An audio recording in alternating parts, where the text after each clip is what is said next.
name is Nick Livingston. I'm a second semester game design student, and I'd like to share with you what I made for my final project last semester. It's a game idea called Ricochet.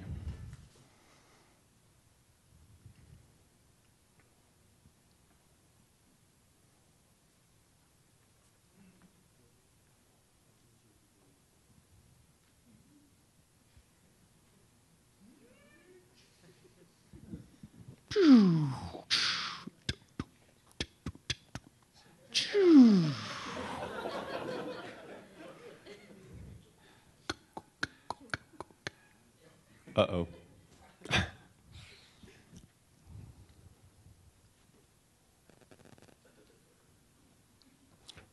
Ricochet is a first-person platforming puzzle game. The player's goal in each level is to create a path that will guide a fast-moving drone from point A to point B. From a first-person perspective, the player first fires from a set number of waypoint markers that stick to the environment or interact with the environment. When given the command, the drone will follow and bounce between these waypoints in the order they were placed. If the drone doesn't hit any obstacles and is at the correct location when it reaches the final waypoint, the player can move on to the next level. Additional waypoints let the player guide the drone around corners and other obstacles. Environmental elements, such as walls that the waypoints will bounce off of, create new gameplay. The challenge comes from not only finding the right locations to place your limited number of waypoints, but also finding ways to reach those locations through platforming mechanics. Along with environment elements, the player can return previously placed waypoints to them in the order that they were placed. If the drone is fired and misses its target, it can also be reset.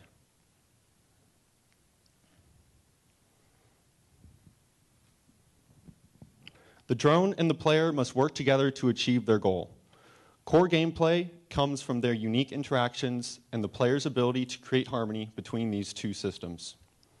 The goal of Ricochet is to make the player think, to outline a series of actions for the drone to complete sequentially, then watch as it completes them at high speeds. Other mechanics include the ability to preview before firing your shot. A line shows you a preview of the path the waypoint would create for the drone to follow. Waypoints fired while previewing will follow the player's cursor. This not only lets the player line up long shots, but also opens up new puzzle opportunities.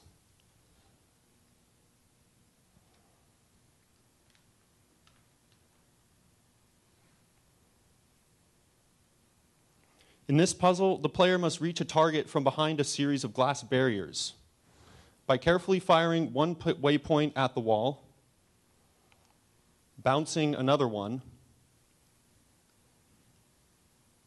and guiding a third waypoint with the preview system around the corner, the drone will have no trouble reaching its target.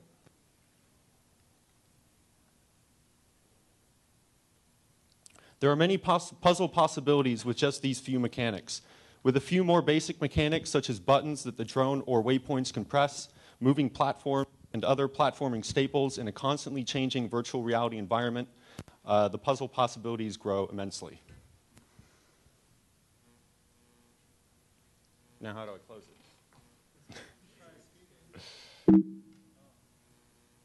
Oh, there we go. Thank you, guys. I have more. I'm not done yet. Sorry.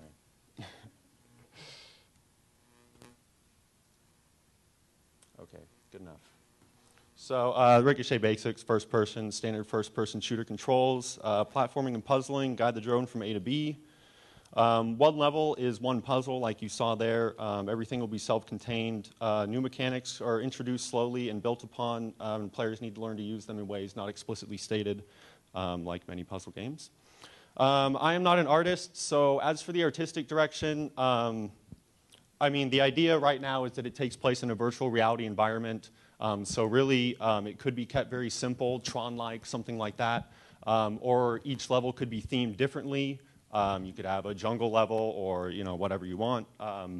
But really, like I said, I'm not an artist. I don't have great ideas for this, so hopefully the collab crafts will help with that. Project goals, I'd like to release on PC through Steam because it is a first-person game. I don't think it would do too well on mobile. I'd like to release in spring of 2016 and enter in the IGF 2016. I don't know if those are realistic at all because I'm a freshman. Unfortunately, because I'm walking up the stage, it means that you have run out of your 5 minutes. Yeah, I didn't have any risk assessment anyways. So Perfect. That's good. Thank you.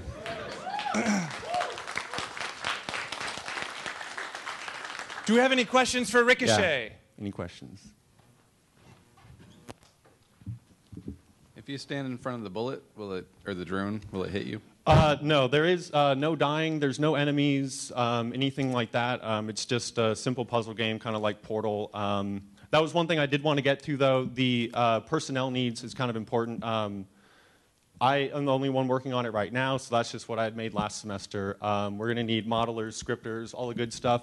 There is one good thing, though, is that we probably don't need too many like character or animators because as far as I see right now, there are no enemies. You don't see your own feet or your own hands or anything, so that'll save a lot of time. It's mostly just creating the models and textures. There's no animating or rigging, anything like that so far. So that's the time. Next question. I think. Yeah. How are you going to introduce the players to these new mechanics? So the ideas right now are when you start off, you'll start off with just the ability to fire and return one node. The idea there would be that you would use that node to trigger a door that'll open, and that'll teach you firing and returning. Once you get firing and returning down, then there will probably be a level where the drone is fired automatically at set intervals or something like that. Honestly, I mean, you can tell I looked at Portal for inspiration. The way that they introduce the mechanics slowly is something I would like to try to do as well as they do. So I was going to ask for like what your inspirations were, but you just gave it to me. Yeah, Portal 2, Talos Principle is pretty good. Okay. Nervacular Drop, Quantum Conundrum. Would there be any other item the player would use in their hand? Because like, so that one just like shoots the beam where it guides it. Like right now, that's the only one that I have planned in my head. Like I said, though, I think those basic elements, there's a lot you can do with it, especially after you add things like triggers, doors, moving platforms, just other standard platforming things like that will add a lot. What's the penalty for missing a shot? There is no penalty. I'd like to keep it that way. Just like any puzzle game, it's all about just thinking and solving the problem. It's not about punishing you for getting something wrong or anything like that. So I guess I'm reacting to because you can kind of visualize ahead of time what the path is going to be. Mm-hmm. So you kind of can you figure it out ahead of time completely, and the shot's going to go there? Well, in future levels, hopefully they will be large enough where you won't be able to see the entire level right from where you're standing. You'll have, I mean, ideally upwards of 5, maybe 10 nodes that you'll need to place in order to complete a puzzle. So it will not be as easy as just looking straight ahead of you and firing the nodes like it was here. Thank you. What are your risk assessments? The riskiest thing would just be, I mean, coming up with the puzzles. I mean, it is a puzzle game, so it's all about having creative puzzles. Honestly, I wouldn't be too worried about running out of time for creating graphics or anything like that. It's about having enough time to create and test puzzles that'll be fun enough for people to play. Great. Are there any other questions? Let's hear it for Ricochet. Thank you, guys.